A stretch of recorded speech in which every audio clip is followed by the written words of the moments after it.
The YMCA was established in 1844 in London by George Williams and was initially established for prayer, Bible study and self-help.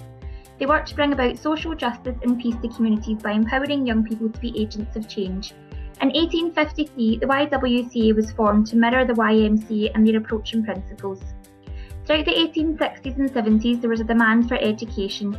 Arthur Sweetman pioneered work with the boys' clubs, and this was due to a concern on hooliganism. And following on from this, in 1883, the Boys' Brigade was formed in Glasgow by William Smith. In the 1880s and 90s, brigade clubs began to expand, and in 1893, the Girls' Brigade was founded, offering a safe place for girls and young women. This was a place to have fun, a place for learning, a place for challenge, a place for personal development, and a place where every girl is valued irrespective of her background. Following on from this in 1907, Baden-Powell established the Boy Scouts, which was different from previous youth organisations as it wasn't faith-based but instead was developed to help young boys get new skills and prepare for their future. The creation of the Boy Scouts sparked an interest in young girls who wanted to be part of it. However, Baden-Powell believed that it would be a distraction to have both boys and girls in the same scout troop.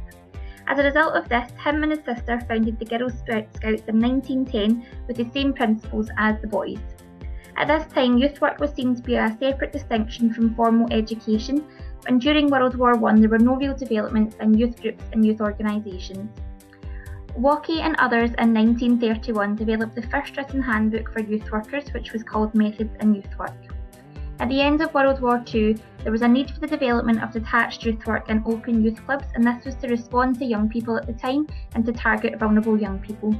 This took place on their own territory, such as streets, parks or other public places, and took times that were appropriate to the young people and on their own terms. In 1960, the Albemarle Report was developed in England and Wales as there was a panic about teenage delinquency, and this report is commonly viewed as a breakthrough in the history of youth work. It's associated with the expansion and professionalisation of youth work in the 1960s and 70s.